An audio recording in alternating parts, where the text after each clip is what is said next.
жібектей жасыл шөппен бетін жапқан асқар тау, айдын шалқар көлмен өзен. Әне, сол еді анам мені тапқан.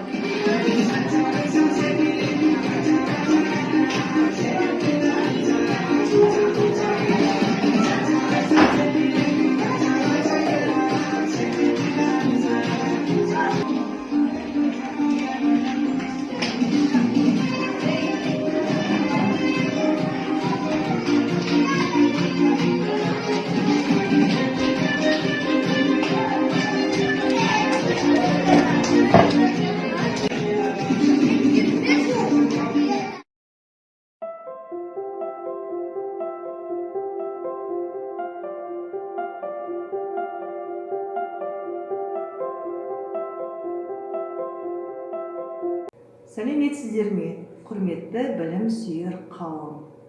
Мен Нұр-Сұлтан қаласы номер 77 мектеп гимназияның бастауыш сынып мұғалімі Ермұхамбетова Жанар Закарьяновна боламын. Ақырен жүріп анықпас, еңбегін кетпес далаға, ұстаздық қылған жалықпас, үйретуден балаға, деп Абай Құнанбайұлы айтқандай, білімді де білгір шәкірттерді тәрбиелеу әр мұғалімнің міндеті. Бала арманым жетелеп, осы ұстаздық жолға әкелді. Абай өлкесінде, Семей жерінде Мұхтар Омарханұлы Әуезов атындағы педагогикалық колледжді тәмамдап, жоғарғы білімімді Шәкәрім атындағы университетте жалғастырып аяқтадым. Қазіргі заман талабына сай, осы кездегі білімнің басты мақсаты жан-жақты, рухани бай, ақпараттық коммуникациялық технологияларды меңгерген жеке тұлғаны тәрбиелеп шығару. Яғни біз қазіргі оқу үрдісінде үнемі АКТ-ны пайдаланамыз. Сондықтан заман талабына сай оқыту үрдісін жетілдіруде әр сабақта ақпараттық коммуникациялық технологияларды қолдану артып отыр.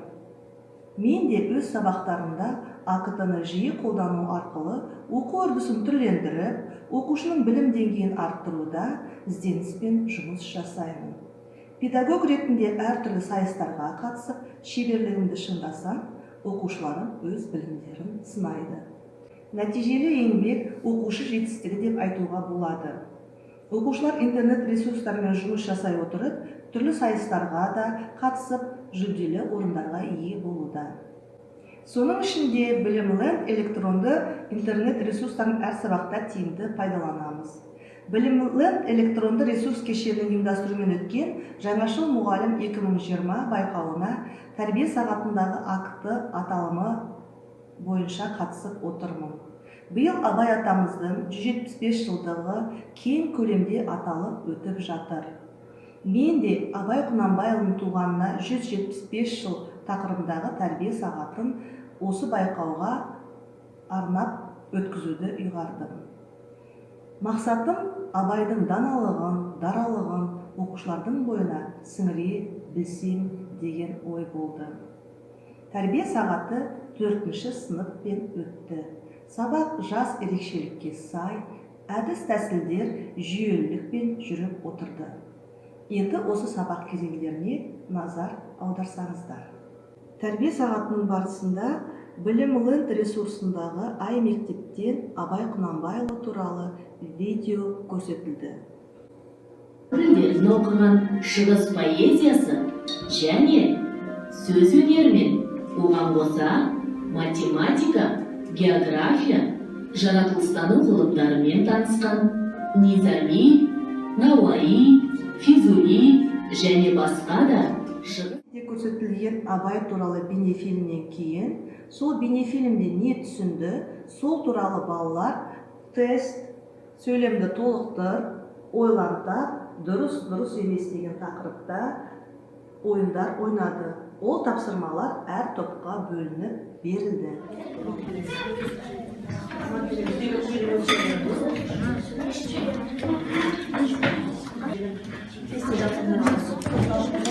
Дұрыс. Жақсы. Енді бері қарайықшы. Бір ой қозғап жүрсек, мынандай ой ойнап жүрсек, аудармашы деген. Мен қазір сендерге суреттер көрсетемін. Сол суреттердің атауын қазақ тілінде, орыс тілінде, ағылшын тілінде айтып жіберсек. Тек қана қол көтеріп жауап беремін, жарай ма?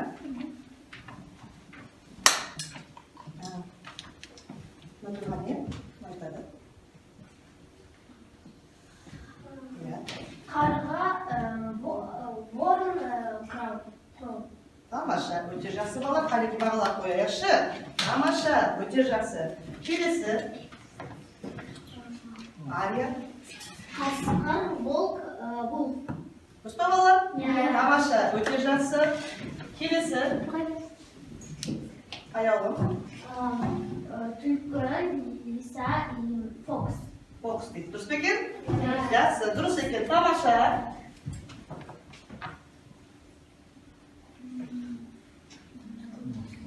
Не бұл? Иә, қазақша не?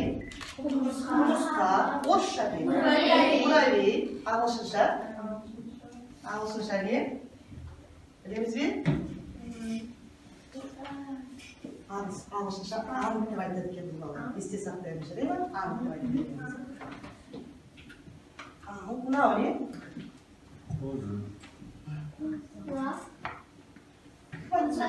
Қозы. Иә, қой дейміз, қозы. Қойдың түрі қозы. Орысша. Я конем дейді. Естіп көрдік пе? Иә, ағылшынша олар. Еске сақтаймыз. Ант, құмырсқа, лем, қозы. Қол көтереміз. Қол көтерейікші қанеке, иә? Қазақша. Жігітке айтамыз шыға биден, орысша. Иә. Стрекоза деп айтамыз, иә? Ағылшынша. Гроссхоппер деп айтамыз. Гроссхоппер. Бибайым айта ғой. Пер, слон, Жақсы. Бұны бәріміз білеміз, иә? Адия.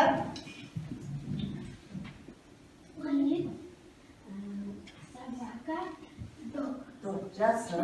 Ал. Бекзат. Бүркіт, орел, игл. Молодец. Өте тамаша. Қалеке бағалайықшы бәріміз ол шартымен білеміз. Тамаша, жақсы. Біз сендермен не істедік үш түрге?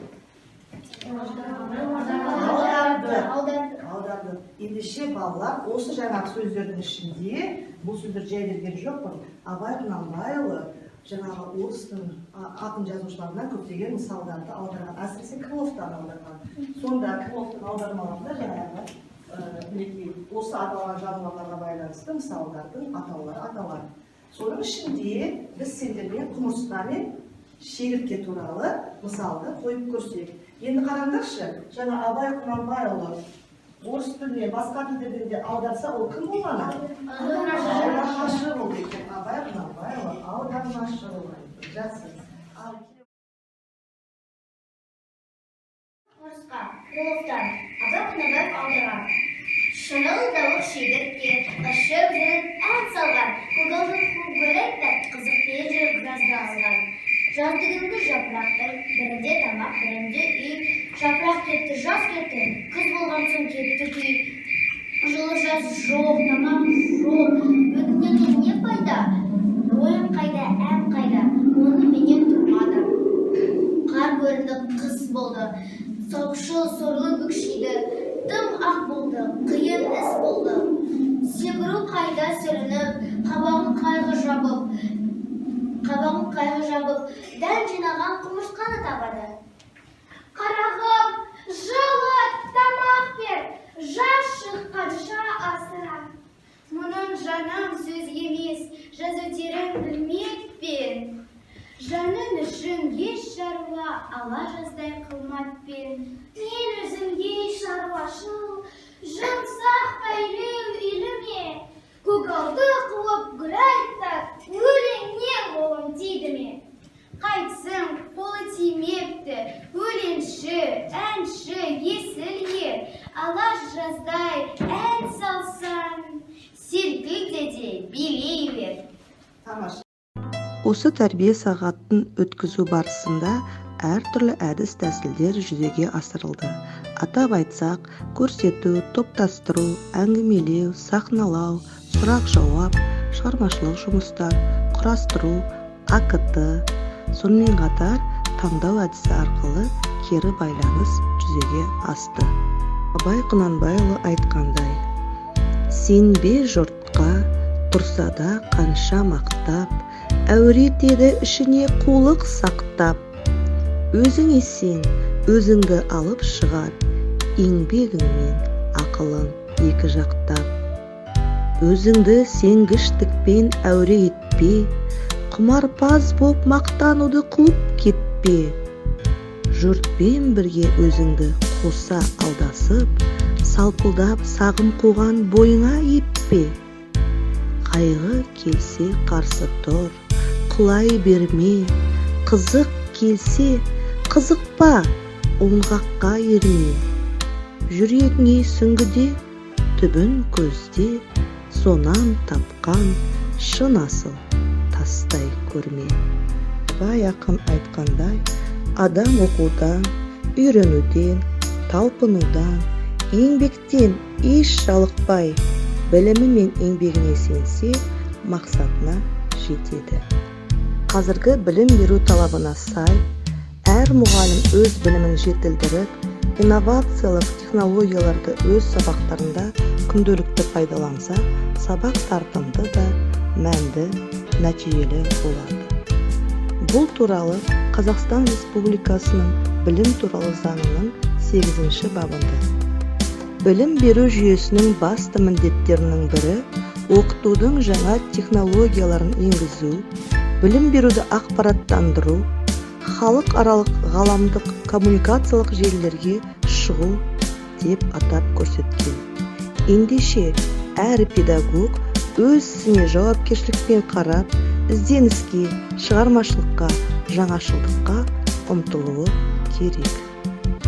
Назарларыңызға рахмет.